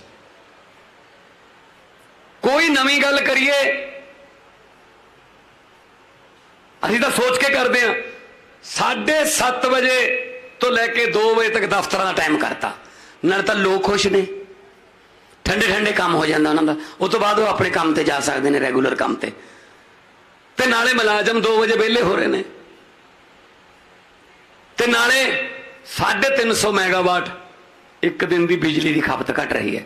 ਜੇ ਇਹਨੂੰ ਕਰੰਸੀ 'ਚ ਪੈਸਿਆਂ 'ਚ ਬਦਲ ਲਈਏ, ਸਰਕਾਰੀ ਦਫ਼ਤਰਾਂ ਦਾ 1 ਮਹੀਨੇ ਦਾ ਬਿੱਲ 16 ਤੋਂ 17 ਕਰੋੜ ਰੁਪਇਆ ਘਟ ਜਾਊਗਾ ਜੀ। 3 ਮਹੀਨਿਆਂ ਵਾਸਤੇ 50 ਕਰੋੜ ਰੁਪਇਆ ਬਚ ਜਾਊਗਾ। 50 ਕਰੋੜ ਨਾਲ ਆਪਾਂ ਕਿੰਨਾ ਗਰੀਬਾਂ ਵਾਸਤੇ ਦਵਾਈ ਦੇ ਸਕਦੇ ਹਾਂ, ਕਿੰਨੀ ਆਪਾਂ ਸਕੂਲਾਂ ਦੇ ਵਿੱਚ ਪੜ੍ਹਾਈ ਦੇ ਸਕਦੇ ਹਾਂ। ਐਂ ਜੋੜਦੇ ਹਾਂ ਅਸੀਂ ਪੈਸੇ ਨਾਲ ਪੈਸਾ, ਤਾਂ ਅਸੀਂ ਕਹਿੰਦੇ ਹਾਂ ਕਿ ਸਾਡੇ ਕੋਲ ਕੋਈ ਖਜ਼ਾਨਾ ਖਾਲੀ ਨਹੀਂ ਹੈਗਾ। ਪਹਿਲਾਂ ਪੈਸੇ ਤਾਂ ਖਜ਼ਾਨੇ ਦਾ ਮੂੰਹ ਹੀ ਇਹਨਾਂ ਵੱਲ ਸੀਗਾ। ਸੋ ਆਹ ਜਿਹੜਾ CM ਸਾਹਿਬ ਇਹ ਕਹਿੰਦੇ ਸੀਗੇ, ਅਰਵਿੰਦ ਜੀ ਕਹਿੰਦੇ ਤੁਹਾਨੂੰ ਪੰਜਾਬ 'ਚ ਇਹ ਫਾਇਦਾ ਹੈ ਕਿ ਤੁਹਾਡੇ ਕੋਲ ਜਗ੍ਹਾ ਬਹੁਤ ਖੁੱਲੀ ਹੈ। ਇਹਨਾਂ ਨੂੰ ਦਿੱਲੀ ਦੇ ਵਿੱਚ ਮੁਹੱਲਾ ਕਲੀਨਿਕ ਬਣਾਉਣ ਵੇਲੇ ਬਹੁਤ ਦਿੱਕਤਾਂ ਆਈਆਂ। ਮੇਰੇ ਖਿਆਲ 'ਚ ਤੁਹਾਨੂੰ ਪਹਿਲੇ 500 ਬਣਾਉਣ 'ਚ 1 ਸਾਲ ਲੱਗ ਗਿਆ ਸੀ ਜੀ। 5 ਸਾਲ ਪਹਿਲੇ 500 ਬਣਾਉਣ 'ਚ, ਤੇ ਅਸੀਂ 15 ਅਗਸਤ ਨੂੰ 400 ਖੋਲ੍ਹਦੇ ਸੀ ਪਹਿਲੇ 1 ਸਾਲ ਦੇ ਵਿੱਚ ਹੀ, ਕਿਉਂਕਿ ਸਾਡੇ ਕੋਲੇ ਜਗ੍ਹਾ ਹੈਗੀ ਹੈ, ਸਾਡੇ ਕੋਲੇ ਜਿਹੜਾ ਬਜਟ ਹੈਗਾ ਤਾਂ ਅਸੀਂ ਲਾਇਆ। ਹਾਂ ਇੱਕ ਸਾਡੇ ਕੋਲ ਜਗ੍ਹਾ ਵੀ ਹੈ, ਸਾਡੇ ਕੋਲ ਪੈਸਾ ਵੀ ਹੈ, ਸਾਡੀ ਨੀਅਤ ਵੀ ਠੀਕ ਹੈ, ਨੀਅਤ ਵੀ ਹੈ। ਬਸ ਸ਼ੁਕਰ ਹੈ ਇਸ ਗੱਲ ਦਾ, ਸਾਡੇ ਕੋਲ LG ਨਹੀਂ ਹੈਗਾ ਵੀ ਕੋਈ ਰੋਕਦਾ ਨਹੀਂ ਸਾਡੀਆਂ ਫਾਈਲਾਂ, ਠੀਕ ਹੈ ਨਾ। ਸੋ ਮੈਂ ਤਾਂ ਇਹੀ ਕਹਿਣਾ ਚਾਹੂੰਗਾ, ਜਲੰਧਰ ਵੀ ਜਾਂਦੇ ਹਾਂ ਲੋਕ ਸਭਾ 'ਚ, ਮੈਂ ਅੱਜ ਵੀ ਉੱਥੋਂ ਹੀ ਆਇਆ, ਉੱਥੇ ਹੀ ਜਾਣਾ, ਤੇ ਉੱਥੇ ਵੀ ਜਾ ਕੇ ਇਹੀ ਕਿਹਾ ਕਿ ਅਸੀਂ ਕੋਈ ਬਹੁਤਾ ਤੁਹਾਡੇ ਤੋਂ ਕੋਈ ਵੱਡੇ ਰਾਜ ਭਾਗ ਨਹੀਂ ਮੰਨਦੇ।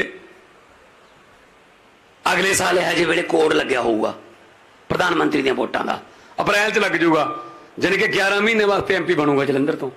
60 ਸਾਲ ਦਿੱਤੇ ਕਾਂਗਰਸ ਨੂੰ, ਅਸੀਂ ਕਿਹਾ ਜੀ 11 ਮਹੀਨੇ ਸਾਨੂੰ ਦੇ ਕੇ ਦੇਖੋ, ਜੇ ਨਿਕੰਮੇ ਨਿਕਲੇ 11 ਮਹੀਨੇ ਬਾਅਦ ਮੱਖਣ 'ਚੋਂ ਬਾਲ ਵਾਂਗੂ ਕੱਢ ਕੇ ਮਾਰਿਓ। ਸਾਨੂੰ ਪਤਾ ਇਸ ਗੱਲ ਦਾ ਕਿ ਅਸੀਂ ਨਿਕੰਮੇ ਨਹੀਂ ਨਿਕਲਦੇ। ਅਰਵਿੰਦ ਕੇਜਰੀਵਾਲ ਇੱਕ ਵਾਹਿਦ ਇਕਲੌਤਾ ਨੇਤਾ ਹੈ। ਮੈਂ ਹੈਰਾਨ ਹੋ ਗਿਆ ਸੀ ਉਸ ਵੇਲੇ, ਮੈਂ ਵੀ ਦਿੱਲੀ ਦੇ ਵਿੱਚ ਪ੍ਰਚਾਰ ਕਰ ਰਿਹਾ ਸੀ। 1.5 ਮਹੀਨਾ ਪਹਿਲਾਂ ਦਿੱਲੀ ਦੀ ਇਲੈਕਸ਼ਨ ਤੋਂ ਇੱਕ ਦਿਨ ਅਚਾਨਕ TV ਤੇ ਆਏ ਅਰਵਿੰਦ ਕੇਜਰੀਵਾਲ ਜੀ, ਤੇ ਲੋਕਾਂ ਨੂੰ ਕਹਿੰਦੇ ਦਿੱਲੀ ਦਿਆਂ ਨੂੰ, ਅਗਰ ਮੇਰੇ पौने 5 साल के काम अच्छे लगे तो मुझे वोट दे देना, वरना मुझे वोट मत देना। ये कह सकता कोई? ये ਉਹੀ ਕਹਿ ਸਕਦਾ ਜਿਹਨੇ ਕੀਤਾ ਹੋਵੇ ਕੁਛ। ਇਹ ਗੱਲ ਕਹਿਣ ਵਾਸਤੇ ਜਿਗਰਾ ਚਾਹੀਦਾ ਜੀ, ਜਿਗਰਾ। ਇੱਥੇ ਆਪਣੇ ਵਾਲੇ ਹਟਦੇ ਹੀ ਨਹੀਂ ਸੀ। ਇੱਕ ਮੌਕਾ ਹੋਰ ਪਿਛਲੀ ਵਾਰ ਘਾਟ ਰਹਿ ਗਈ ਸੀ, ਬਸ ਘਾਟ ਹੀ ਰਹੀ ਗਈ ਇਹਨਾਂ ਦੀ। ਸੋ ਇਸ ਕਰਕੇ ਉੱਥੇ ਪਿਆਰ ਜੋ ਮਿਲ ਰਿਹਾ ਹੈ, ਫੁੱਲਾਂ ਨਾਲ ਗੱਡੀ ਭਰ ਜਾਂਦੀ ਹੈ। ਹਜੇ ਵੀ ਮੇਰੇ ਤਾਂ ਪੱਗ 'ਚ ਫੁੱਲ ਪਏ ਹੋਣਗੇ। ਹਰ ਰੋਜ਼ ਮਾਵਾਂ ਸਿਰ ਪਲੋਸਦੀਆਂ ਨੇ, ਭੈਣਾਂ ਦੁਆਵਾਂ ਦਿੰਦੀਆਂ ਨੇ, ਨੌਜਵਾਨ ਮੁੰਡੇ ਸੈਲਫੀਆਂ ਖਿਚਾਉਂਦੇ ਨੇ ਮੋਢੇ ਤੇ ਹੱਥ ਧਰ ਕੇ। ਇੱਕ ਪਾਸੇ ਤਾਂ ਆਹ ਪਿਆਰ ਹੈ, ਇੱਕ ਪਾਸੇ ਅਕਾਲੀ ਕਾਂਗਰਸੀ ਲੀਡਰ ਨੇ, ਭਾਜਪਾ ਵਾਲੇ ਨੇ, ਉਹਨਾਂ ਨਾਲ ਹੱਥ ਮਿਲਾ ਕੇ ਬਾਅਦ 'ਚ ਉਂਗਲੀਆਂ ਗਿਣਨੀਆਂ ਪੈਂਦੀਆਂ ਨੇ ਪੂਰੀਆਂ ਨੇ ਜਾਂ ਲੈ ਗਏ ਇੱਕ ਅੱਧੀ। ਉਹਨਾਂ ਦਾ ਪਤਾ ਹੀ ਨਹੀਂ ਕੀ ਖਾ ਜਾਣ। किसी नदिया के घाट पर अगर ये नेता लोग बस जाते तो जनता के प्यासे होठ भी 2 बूंद पानी के लिए तरस जाते। गनीमत है, शुक्र है, मौसम पर हुकूमत चल नहीं सकती, वरना सारे के सारे बादल भी इनके खेतों में ही बरस जाते। सो वीरो, ਅਸੀਂ ਤਾਂ ਆਮ ਲੋਕਾਂ ਵਾਸਤੇ ਕੰਮ ਕਰਦੇ ਹਾਂ। परमात्मा ਅੱਗੇ ਹੀ ਅਰਦਾਸ ਕਰਦੇ ਹਾਂ ਦੋ ਟਾਈਮ ਕਿ परमात्मा ਕੋਈ ਗਲਤ ਫੈਸਲਾ ਨਾ ਕਰਾ ਲਈ, ਫਾਈਲਾਂ ਤੇ ਸਾਈਨ ਹੋਣ ਜਿਹਦੇ ਨਾਲ ਪੰਜਾਬ ਤਰੱਕੀ ਕਰੇ, ਚੁੱਲ੍ਹਿਆਂ ਦੇ ਵਿੱਚ ਅੱਗ ਬਲੇ, ਕਿਸੇ ਦੇ ਕਬੀਲਦਾਰੀ ਲੀਹ ਤੇ ਚੜੇ। ਸੋ ਆਹ ਮੁਹੱਲਾ ਕਲੀਨਿਕ ਜਿਹੜੇ 580 ਨੇ, ਇਸ ਤੋਂ ਬਾਅਦ ਹੋਰ ਅਗਲੀ ਸ਼ਿਫਟ ਤਿਆਰ ਹੋਊਗੀ। ਜਿਉਂ ਅਸੀਂ ਬਣਾਉਂਦੇ ਜਾਵਾਂਗੇ, ਇਹ ਲੋਕ ਅਰਪਣ ਕਰਦੇ ਜਾਵਾਂਗੇ ਤਾਂ ਕਿ ਲੋਕਾਂ ਦੀ ਸਿਹਤ ਦਾ ਸੁਧਾਰ ਹੋਵੇ। ਇਹਦੇ 'ਚ ਸਾਨੂੰ ਇੱਕ ਹੋਰ ਫਾਇਦਾ ਹੋਊਗਾ, ਨੌਕਰੀਆਂ ਤਾਂ ਦੇਣੀਆਂ ਨੇ, ਇਹਦੇ ਨਾਲ ਰੋਜ਼ਗਾਰ ਤਾਂ ਵਧੂਗਾ ਹੀ। ਸਾਡੇ ਕੋਲੇ ਕੰਪਿਊਟਰ ਦੇ ਵਿੱਚ ਸਾਰੇ ਪੰਜਾਬ ਦਾ ਡਾਟਾ ਆ ਜਾਊਗਾ। ਸਾਨੂੰ ਇਹ ਪਤਾ ਲੱਗ ਜਾਊਗਾ ਪੰਜਾਬ ਦੇ ਕਿਹੜੇ ਹਿੱਸੇ 'ਚ, ਕਿਹੜੇ ਖਿੱਤੇ 'ਚ ਕਿਹੜੀ ਬਿਮਾਰੀ ਜ਼ਿਆਦਾ ਫੈਲ ਰਹੀ ਹੈ। ਹਾਈਪਰਟੈਂਸ਼ਨ ਵਾਲੇ ਕਿੰਨੇ ਕੇਸ ਆ ਰਹੇ ਨੇ, ਹੈਪੇਟਾਈਟਸ ਸੀ ਵਾਲੇ ਕਿੰਨੇ ਆ ਰਹੇ ਨੇ, ਬੱਚਿਆਂ 'ਚ ਕਿਹੜੀ ਬਿਮਾਰੀ ਜ਼ਿਆਦਾ ਫੈਲ ਰਹੀ ਹੈ, ਉਹਦੇ ਨਾਲ ਫਿਰ ਸਾਨੂੰ ਰਿਸਰਚ ਵੀ ਕਰ ਸਕਦੇ ਹਾਂ ਅਸੀਂ, ਤੇ ਜਿਹੜੇ ਇਲਾਕੇ 'ਚ ਕੋਈ ਜ਼ਿਆਦਾ ਬਿਮਾਰੀ ਹੈ ਉਹਦੇ ਸਪੈਸ਼ਲਿਸਟ ਡਾਕਟਰ ਜਾਂ ਹਸਪੀਟਲ ਵੀ ਖੋਲ ਸਕਦੇ ਹਾਂ। ਇਹ ਫਾਇਦਾ ਇਸ ਗੱਲ ਦਾ ਹੋਊਗਾ। ਸੋ ਮੈਂ ਜ਼ਿਆਦਾ ਟਾਈਮ ਨਹੀਂ ਲੈਣਾ, ਕਿਉਂਕਿ ਅਰਵਿੰਦ ਜੀ ਨੇ, ਆਪਾਂ ਤਾਂ ਹਰ ਰੋਜ਼ ਬੋਲਦੇ ਰਹਿੰਦੇ ਹਾਂ, ਆ ਪੱਤਰਕਾਰ ਭਰਾ ਬੈਠੇ ਨੇ, ਇਹਨਾਂ ਨੂੰ ਪੁੱਛ ਲਓ ਸਰ 10 ਸਾਲਾਂ 'ਚ ਇੰਨਾ ਕਿਸੇ ਮੁੱਖ ਮੰਤਰੀ ਨੇ ਇਹਨਾਂ ਨਾਲ ਪ੍ਰੈਸ ਕਾਨਫਰੰਸ ਜਾਂ ਵਾਰਤਾ ਨਹੀਂ ਕੀਤੀ ਜਿੰਨੀ ਅਸੀਂ 10 ਦਿਨਾਂ 'ਚ ਕਰ ਲੈਂਦੇ ਹਾਂ। ਹਰ ਰੋਜ਼ ਇਹਨਾਂ ਨਾਲ ਗੱਲ ਹੁੰਦੀ ਹੈ, ਕਿਸੇ ਵੀ ਛੋਟੇ ਮੋਟੇ ਸਵਾਲ ਦਾ ਵੀ ਜਵਾਬ ਮੈਂ ਆਪ ਦੇ ਕੇ ਜਾਣਾ। ਮੈਨੂੰ ਕਹਿ ਦਿੰਦੇ ਨੇ ਕਈ ਵਾਰੀ, ਕਹਿੰਦੇ ਪ੍ਰੋਟੋਕਾਲ ਹੈ। ਮੈਂ ਕੀ ਹੈ ਜੀ? ਕਹਿੰਦੇ ਵਿਧਾਨ ਸਭਾ 'ਚ ਤੁਸੀਂ ਹਰ ਸਵਾਲ ਦਾ ਜਵਾਬ ਨਾ ਦਿਆ ਕਰੋ ਆਪ ਖੜੇ ਹੋ ਕੇ। ਮੈਂ ਕਿਹਾ ਜੀ ਕਿਉਂ? ਕਹਿੰਦੇ ਪ੍ਰੋਟੋਕਾਲ ਹੁੰਦਾ। ਮੈਂ ਕੀ ਹੁੰਦਾ ਪ੍ਰੋਟੋਕਾਲ, ਕੀ ਹੁੰਦਾ? ਕਹਿੰਦੇ ਪਹਿਲਾਂ ਵਾਲੇ ਜਿਹੜੇ ਮੁੱਖ ਮੰਤਰੀ ਹੁੰਦੇ ਸੀ ਉਹ ਐਂ ਜਵਾਬ ਨਹੀਂ ਦਿੰਦੇ ਸੀ। ਮੈਂ ਕਿਹਾ ਫਿਰ ਤਾਈਓ ਤਾਂ ਪਹਿਲਾਂ ਵਾਲੇ ਨੇ, ਉਹ ਹੁਣ ਵਾਲੇ ਕਿਉਂ ਨਹੀਂ ਹੈਗੇ? ਉਹਨਾਂ ਕੋਲੇ ਜਵਾਬ ਹੈ ਨਹੀਂ ਸੀ, ਮੇਰੇ ਕੋਲੇ ਜਵਾਬ ਹੈ। ਮੈਂ ਕਿਸੇ ਗੱਲੋਂ ਕਾਣਾ? ਮੇਰੇ ਕੋਲ ਤਾਂ ਇੱਕ ਸਵਾਲ ਦੇ 3 ਜਵਾਬ ਹੈ। ਕਰੋ ਸਵਾਲ ਮੈਨੂੰ। ਮੈਂ ਤਾਂ ਜਿੰਨਾ ਚਿਰ ਪੱਤਰਕਾਰਾਂ ਦੇ ਸਵਾਲਾਂ ਦੇ ਜਵਾਬ ਨਹੀਂ ਮੁੱਕਦੇ ਉਹਨਾਂ ਚਿਰ ਹਿਲਦਾ ਨਹੀਂ ਮੈਂ। ਸੋ ਇਸ ਕਰਕੇ, ਕਿਉਂਕਿ ਅਸੀਂ ਸੱਚੇ ਹਾਂ, ਸੱਚ ਬੋਲਣ ਦਾ ਇੱਕੋ ਹੀ ਫਾਇਦਾ ਹੁੰਦਾ ਹੈ ਕਿ ਉਹਨੂੰ ਇੱਕ ਵਾਰੀ ਬੋਲ ਕੇ ਦੁਬਾਰਾ ਯਾਦ ਨਹੀਂ ਰੱਖਣਾ ਪੈਂਦਾ। ਜਿੱਥੇ ਬੋਲੋਗੇ ਸੱਚ ਹੀ ਬੋਲੋਗੇ, ਝੂਠ ਬੋਲ ਕੇ ਯਾਦ ਰੱਖਣਾ ਪੈਂਦਾ ਪਿਛਲੇ ਸਾਲ ਕੀ ਕਹਿ ਕੇ ਗਏ ਸੀ ਬਈ, ਠੀਕ ਹੈ ਨਾ। ਸੋ ਇਸ ਕਰਕੇ ਮੈਂ ਆਉਂਦੀਆਂ ਨੇ ਉਹਨਾਂ ਦੀਆਂ ਵੀਡੀਓਆਂ, ਇੱਕ ਦੇ ਵਿੱਚ ਕੈਪਟਨ ਸਾਹਿਬ ਨੂੰ ਗਾਲਾਂ ਕੱਢੀਆਂ, ਦੂਜੇ ਕਹਿੰਦੇ ਬਹੁਤ ਸੰਜੀਦਾ ਬੰਦਾ ਹੈ, ਬਹੁਤ ਕਮਾਲ ਬੰਦਾ ਹੈ। ਆ ਜਿਹੜੇ ਪਾਰਟੀਆਂ ਬਦਲਦੇ ਹਰ ਰੋਜ਼, ਉਹਨਾਂ ਦੀ ਗੱਲ ਕਰਦਾ ਮੈਂ। ਸੋ ਇਸ ਕਰਕੇ ਉਹਨਾਂ ਤੇ ਕੋਈ ਯਕੀਨ ਨਾ ਕਰਿਓ। ਆਮ ਆਦਮੀ ਪਾਰਟੀ ਤੁਹਾਡੀ ਆਪਦੀ ਪਾਰਟੀ ਹੈ, ਘਰ ਦੀ ਪਾਰਟੀ ਹੈ। ਤੁਸੀਂ ਇਹਨੂੰ ਆਪਦੀ ਪਾਰਟੀ ਮੰਨ ਕੇ ਸਾਨੂੰ ਐਡਾ ਵੱਡਾ ਫਤਵਾ ਦਿੱਤਾ, ਤੇ ਅਸੀਂ ਦਿਨ ਰਾਤ ਇਹੀ ਕੋਸ਼ਿਸ਼ ਲੱਗੇ ਹੁੰਦੇ ਹਾਂ कि पंजाब की भलाई हो जाए। मैं अखीर दे यही कहूँगा कि लोगों को अक्सर कहते सुना है जिंदा रहे तो फिर मिलेंगे, लेकिन इस दिल ने कहा है मिलते रहे तो जिंदा रहेंगे। बहुत बहुत धन्यवाद, बहुत बहुत मेहरबानी, सारे बहुत बहुत मुबारक। अज जगह जगह ते अज इत्थों लुधियाने तो असी उद्घाटन करता, वर्चुअल भी जगह जगह दे विच अज जिहड़े मुहल्ला क्लिनिक किते निहाल सिंह वाला हल्के 4 खुल रहे हैं, किते 5 खुल रहे हैं, किते 7 खुल रहे हैं। अज 80 जिहड़े नवे ऐड होए ने। सो मैं डॉक्टर साहब नूं भी मुबारकबाद देना और सारे पार्टी के अहुदेदार साहबान जिन्हां ने मेहनत की, प्रशासन का भी बहुत बहुत धन्यवाद करदा। बहुत मेहरबानी। ਸਮਾਗਮ ਸ਼ੁਰੂ ਹੋਣ ਤੋਂ ਪਹਿਲਾਂ ਤੁਹਾਨੂੰ ਬੇਨਤੀ ਕੀਤੀ ਸੀ ਕਿ ਆਪਾਂ ਅਨੁਸ਼ਾਸਨ ਦੇ ਵਿੱਚ ਰਹਿਣਾ, ਤੇ ਉਹ ਤਾੜੀਆਂ ਅਨੁਸ਼ਾਸਨ ਦੇ ਵਿੱਚ ਨਹੀਂ ਆਉਂਦੀਆਂ, ਤੁਸੀਂ ਖੁੱਲ੍ਹ ਕੇ ਮਾਰ ਸਕਦੇ ਹੋ। ਸਾਡੇ ਮਾਨਯੋਗ ਮੁੱਖ ਮੰਤਰੀ ਸਾਹਿਬ ਸਾਡੇ ਵਾਸਤੇ ਇੰਨੇ ਸੋਹਣੇ ਸ਼ਬਦ ਤੇ ਆਪਣਾ ਵਿਜ਼ਨ ਸਾਡੇ ਨਾਲ ਕਲੀਅਰ ਕਰਕੇ ਗਏ ਨੇ। ਉਸ ਤੋਂ ਬਾਅਦ ਸਾਡੇ ਮਾਨਯੋਗ ਸ਼੍ਰੀ ਅਰਵਿੰਦ ਕੇਜਰੀਵਾਲ ਜੀ, ਮਾਨਯੋਗ ਮੁੱਖ ਮੰਤਰੀ ਦਿੱਲੀ, ਸਾਡੇ ਮੁੱਖ ਮੰਤਰੀ ਸਾਹਿਬ ਉਹਨਾਂ ਤੋਂ ਰੋਸ਼ਨੀ ਲੈਂਦੇ ਨੇ ਤੇ ਸਾਡੇ ਪੰਜਾਬ ਨੂੰ ਉਹਨਾਂ ਨੇ ਚਮਕਣ ਲਾਤਾ। ਸੋ ਹੁਣ ਅਸੀਂ ਉਹਨਾਂ ਦੇ ਵਿਚਾਰ ਸੁਣਨ ਵਾਸਤੇ ਬੜੇ ਉਤਾਵਲੇ ਸੀ। ਅੱਜ ਸਾਡੇ ਵਾਸਤੇ ਮੁਬਾਰਕ ਸਮਾਂ ਕਿ ਉਹ ਆਪਣਾ ਰੁਝੇਵਿਆਂ ਭਰੀ ਜ਼ਿੰਦਗੀ 'ਚੋਂ ਟਾਈਮ ਕੱਢ ਕੇ ਸਾਡੇ ਵਾਸਤੇ ਇੱਥੇ ਆਏ ਨੇ ਲੁਧਿਆਣੇ ਦੇ ਵਿੱਚ, ਖਾਸ ਕਰਕੇ ਉਸ ਇਲਾਕੇ ਵਿੱਚ ਆਏ ਨੇ। ਭੀੜਭਾੜ ਵਾਲਾ ਇਲਾਕਾ ਹੈ ਤੇ ਕਾਫੀ ਹਾਈ ਡੈਂਸਿਟੀ ਪਾਪੂਲੇਸ਼ਨ ਆ, ਫਿਰ ਵੀ ਉਹਨਾਂ ਨੇ ਇਹ ਚੁਣਿਆ ਕਿ ਵੱਧ ਤੋਂ ਵੱਧ ਲੋਕਾਂ ਦੇ ਮੁਖਾਤਬ ਹੋ ਸਕੀਏ। ਹੁਣ ਮੈਂ ਬੇਨਤੀ ਕਰਾਂਗਾ ਸ਼੍ਰੀ ਅਰਵਿੰਦ ਕੇਜਰੀਵਾਲ ਜੀ, ਮਾਨਯੋਗ ਮੁੱਖ ਮੰਤਰੀ ਦਿੱਲੀ, ਕਿ ਉਹ ਮੰਚ ਤੇ ਆਉਣ ਤੇ ਆਪਣੇ ਮੁਬਾਰਕ ਸ਼ਬਦ ਸਾਡੇ ਨਾਲ ਸਾਂਝੇ ਕਰਨ। ਸ਼੍ਰੀ ਅਰਵਿੰਦ ਕੇਜਰੀਵਾਲ ਜੀ, ਮਾਨਯੋਗ ਮੁੱਖ ਮੰਤਰੀ ਦਿੱਲੀ।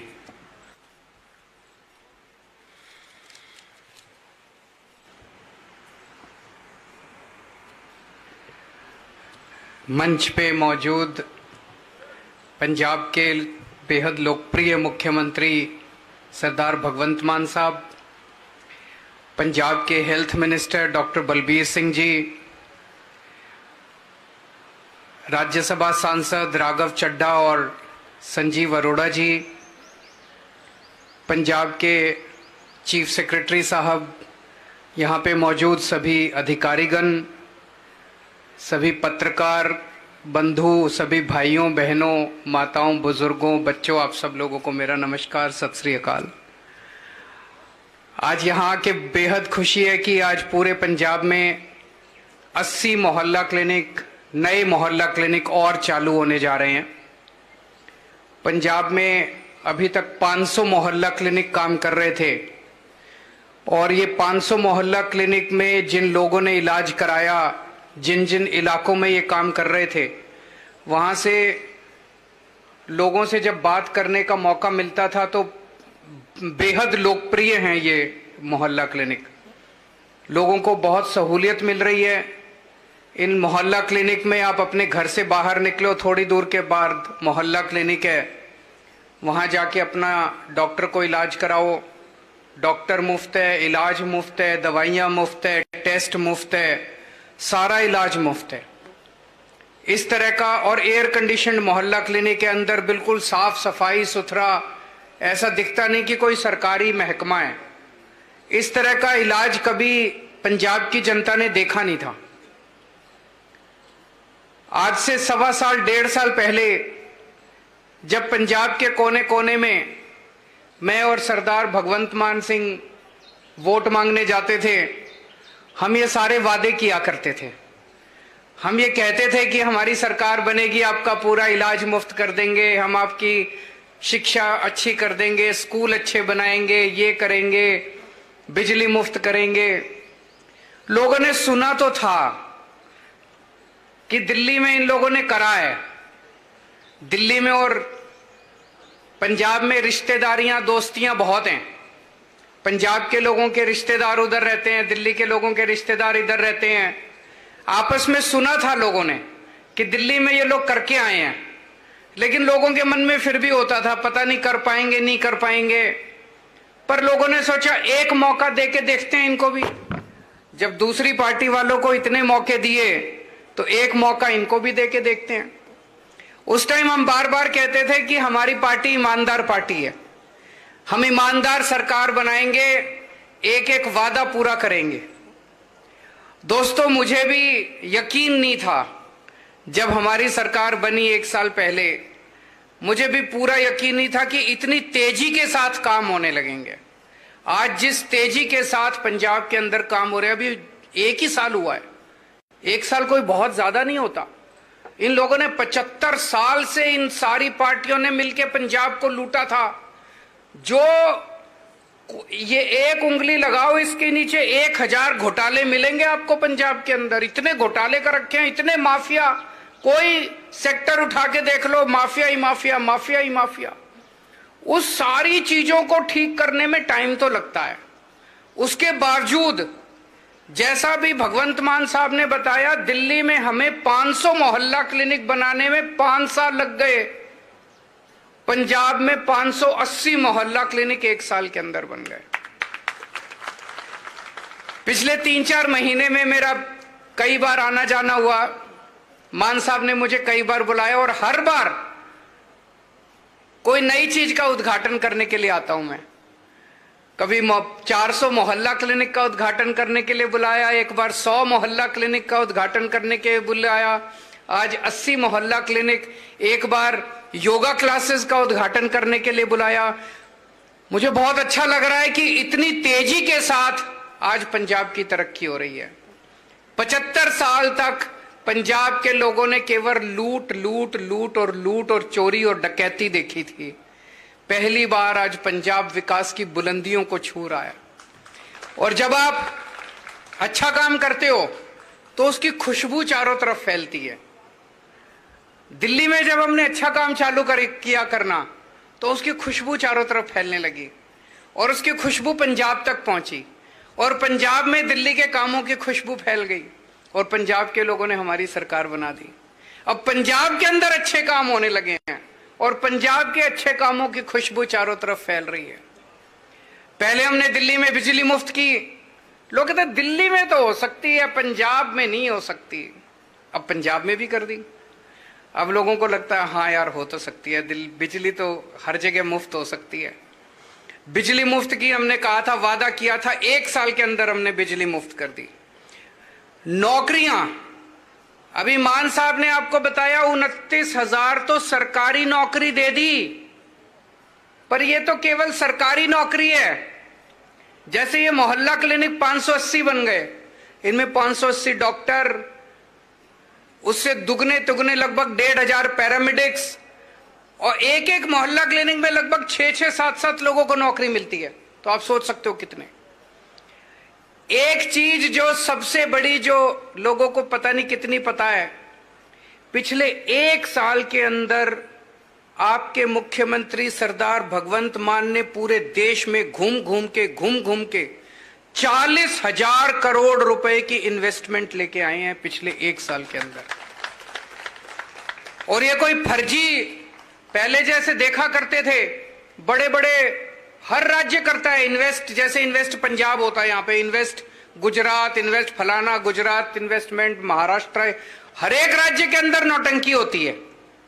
वो नौटंकी होती है, मैं जानबूझ के ये शब्द इस्तेमाल कर रहा हूं, वो नौटंकी होती है।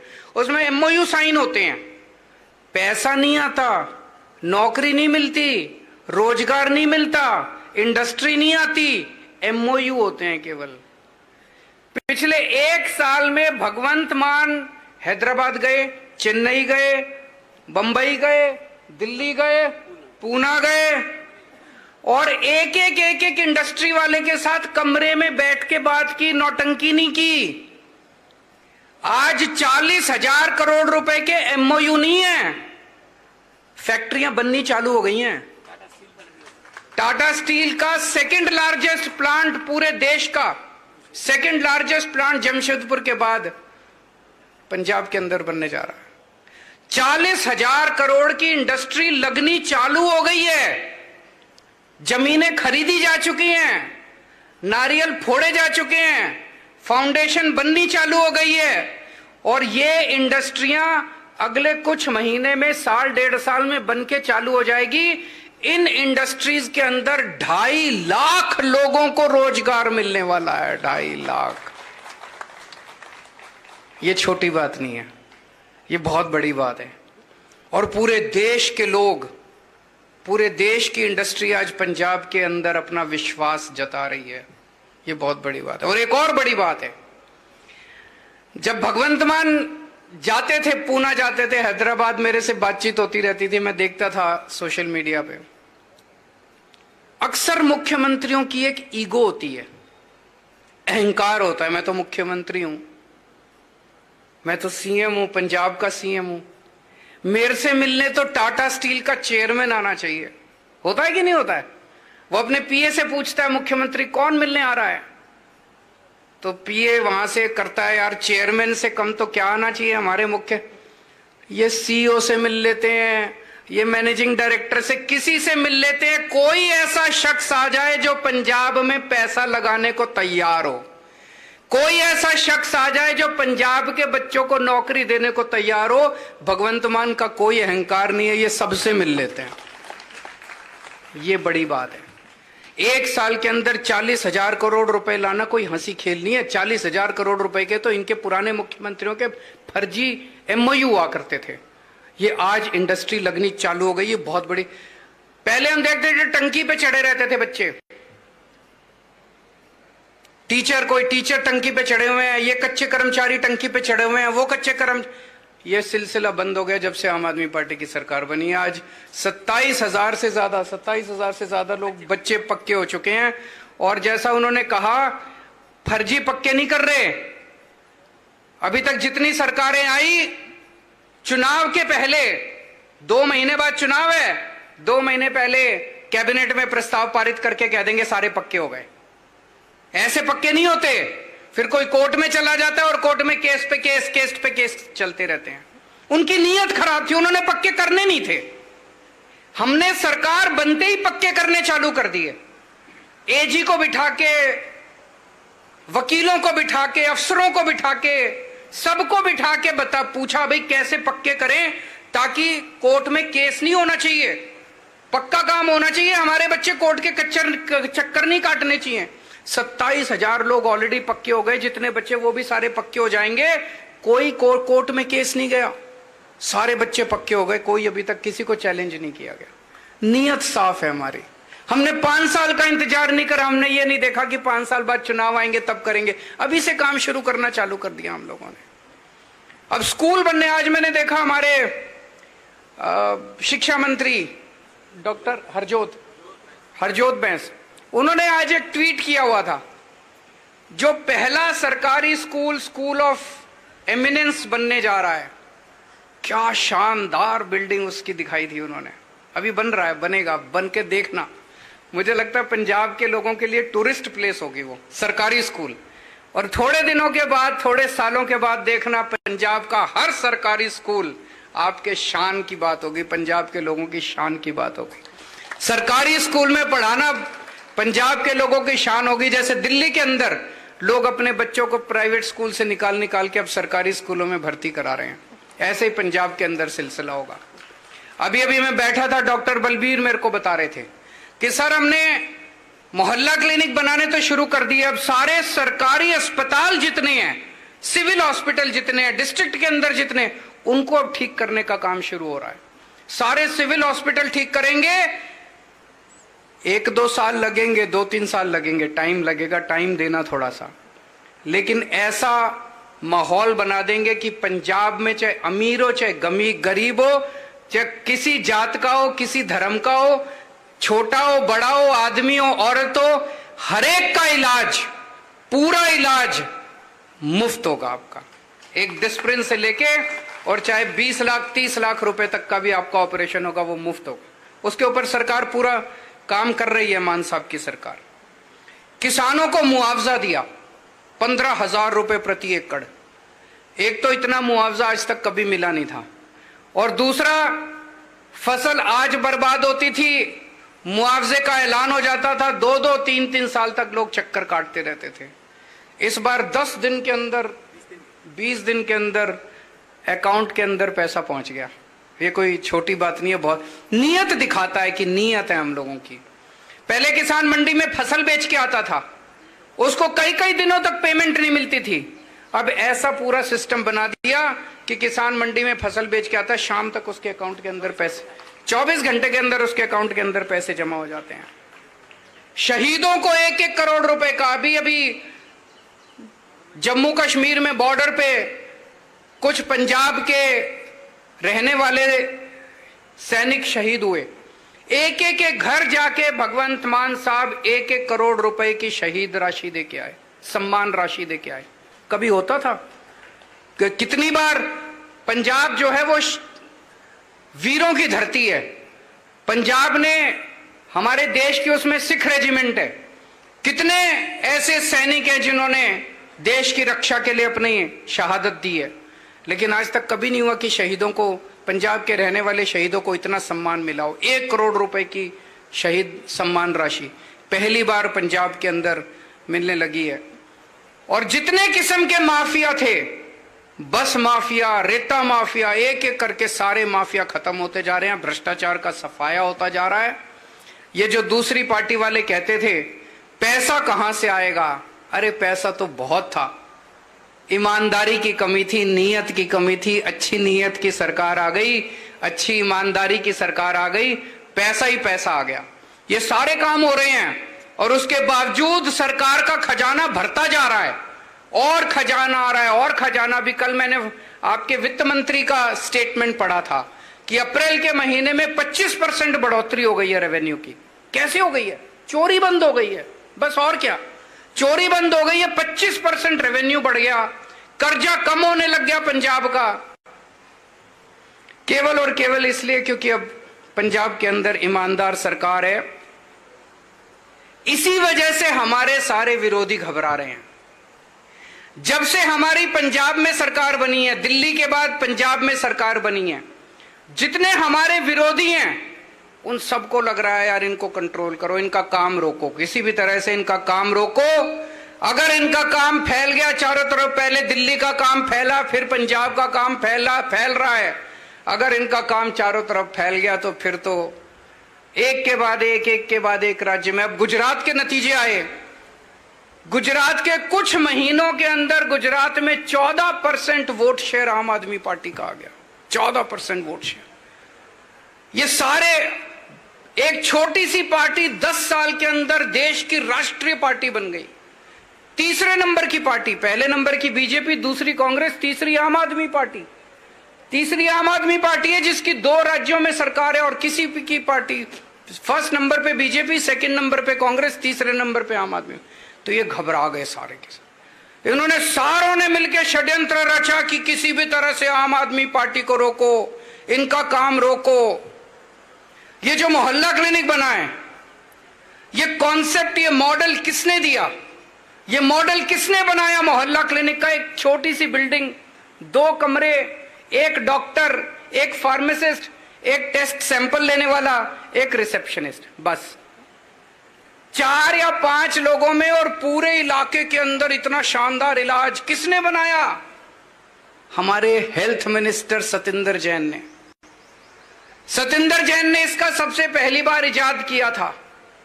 हमारे दिल्ली का जो पहला मोहल्ला क्लिनिक बना था, पीतमपुरा की झुग्गियों के अंदर बना था, उस मोहल्ला क्लिनिक को देखने के लिए यूनाइटेड नेशंस के जनरल सेक्रेटरी बून की मान देखने के लिए आए थे।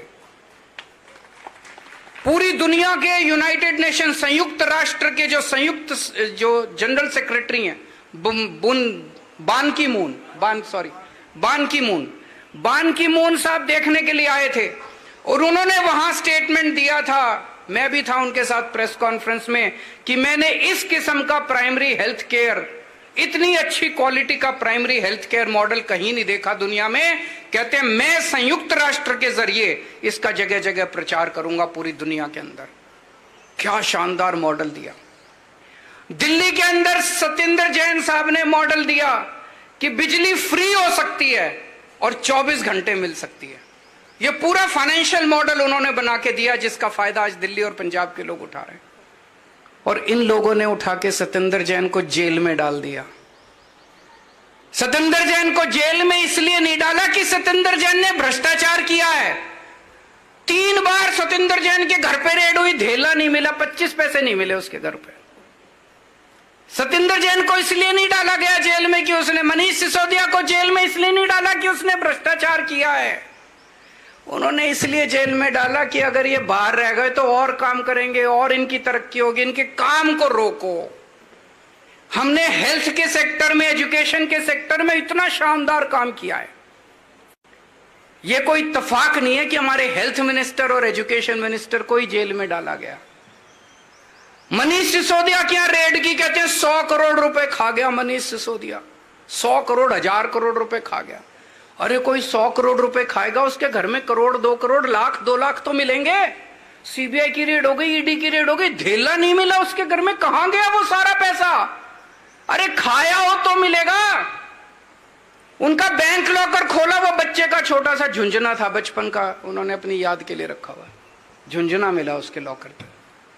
इनके अपने नेता के यहां बंगलोर में रेड हुई, 8 करोड़ रुपए कैश मिला। वो आज भी खुलेआम घूम रहा है, उसको कोई जेल वेल नहीं हुई। इनके नेताओं के यहां इतना पैसा मिलता है, इतने कुछ नहीं, 40% कमीशन की सरकार कहते हैं कर्नाटक के अंदर है। इतना भ्रष्टाचार है। उस मुद्दा भ्रष्टाचार नहीं है, मुद्दा है आम आदमी पार्टी को रोकना। इनको रोको किसी भी तरह से, इनको काम करने से रोको, इनको काम मत करने दो, इनको उलझाए रखो इसके अंदर। लेकिन ऊपर वाला हमारे साथ है। ये जितने अभी मान साहब ने बताया कि 25 लाख लोग इन मोहल्ला क्लिनिक्स में आज तक इलाज करा चुके हैं पिछले कुछ महीनों में। इन 25 लाख लोगों की दुआएं हमारे साथ है। उन दुआओं को तो हमसे कोई नहीं ले सकता ना। इन 25 लाख लोगों की दुआएं हमारे साथ है। आम आदमी पार्टी एक कट्टर ईमानदार पार्टी है। आम आदमी पार्टी की सरकार एक कट्टर ईमानदार सरकार है। ये मेरे पीछे पड़े हैं, सारा कुछ लगा दिया इन्होंने मेरे पीछे। सीबीआई लगा दी, ईडी लगा दी, इनकम टैक्स लगा दिया, पुलिस लगा दी। क्यों? एक ही मकसद है, किसी तरह से ये साबित करो कि केजरीवाल चोर है, किसी तरह से साबित करो केजरीवाल ने भ्रष्टाचार कर दिया। सीबीआई ने बुलाया मेरे को, 9.5 घंटे तक पूछताछ करी। कुछ था ही नहीं पूछने को। मैं बाहर निकला, मीडिया वालों ने पूछा जी क्या पूछा? कुछ पूछने को ही नहीं था। अरे गहरे नत्थु गहरे 9.5 घंटे बिताने थे बाहर। मीडिया को कहना था 9.5 घंटे की पूछताछ है, कुछ नहीं मिला। मैं मोदी जी को कहना चाहता हूं, प्रधानमंत्री जी, अगर केजरीवाल भ्रष्ट है तो इस दुनिया में कोई ईमानदार नहीं है। मैं उनको कहना चाहता हूं, जिस दिन आपको केजरीवाल के खिलाफ एक नए पैसे का भ्रष्टाचार मिल जाए, चौराहे के ऊपर खड़े होकर फांसी दे देना। लेकिन रोज रोज के नौटंकी करना बंद करो, रोज रोज के तमाशे करना बंद करो। ये देश को शोभा नहीं देते। इन लोगों को भ्रष्टाचार से कोई लेना देना नहीं है। लोग इतना अच्छा काम कर रही है आम आदमी पार्टी दिल्ली में, पंजाब में। अगर कोई देशभक्त सरकार होती केंद्र के अंदर, आज वो बुला के कहते हैं मोहल्ला क्लिनिक पूरे देश में बनाते हैं, ऐसे स्कूल पूरे देश में बनाते हैं, बिजली ऐसे पूरे देश के अंदर बनाते हैं। इनको देश से कोई लेना देना नहीं है, केवल और केवल सत्ता से लेना देना है। जो अच्छा काम करे उसे खत्म कर दो, जो अच्छा काम करे उसे खत्म। मैं पंजाब की आम आदमी पार्टी सरकार को और खासकर मान साहब को बधाई देना चाहता हूं, जिस तरह से उन्होंने अमृतपाल के पूरे मुद्दे को उन्होंने डील किया, बड़ी परिपक्वता के साथ, बिना शोर शराबा किए, बिना एक भी गोली चलाए। पंजाब पुलिस को भी मैं बहुत बधाई देना चाहता हूं, एक भी गोली चलाए बिना, एक भी बूंद खून की गिरे बिना, जिस तरह के साथ जिस तरह से उसको गिरफ्तार किया गया।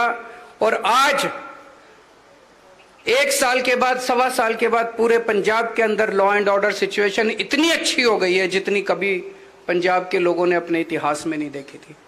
चारों तरफ अमन शांति है। मैं भगवान से प्रार्थना करता हूं ये अमन शांति बनी रहे, लोग खूब तरक्की करें। जो लोग हमारा मजाक उड़ाते थे चुनाव के पहले, कहते थे ये बॉर्डर स्टेट है, आम आदमी पार्टी से संभलेगा नहीं, बॉर्डर स्टेट है, आज हमसे तो बॉर्डर स्टेट संभल गया, उनसे मणिपुर नहीं संभल रहा। और जब मणिपुर में आग लगी हुई है, वो कर्नाटक के अंदर चुनावी रैलियां कर रहे हैं। तो दोस्तों, आज मुझे बेहद खुशी है, आज 80 और नए मोहल्ला क्लिनिक बने हैं। और मैं चाहता हूं कि इसी तरह से पंजाब आम आदमी पार्टी की सरकार के साथ मान साहब की सरपरस्ती में खूब तरक्की करे, खूब आगे बढ़े और लोगों को खूब इसी तरह से ईमानदार सरकार की सहूलियतें मिलती रहें। बहुत बहुत शुक्रिया, थैंक यू।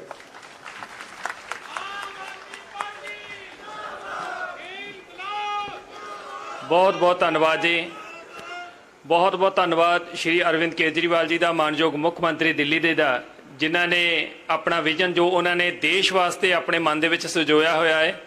असी पंजाब वासी उस विजन का सब तो पहला फायदा लै रहे हैं।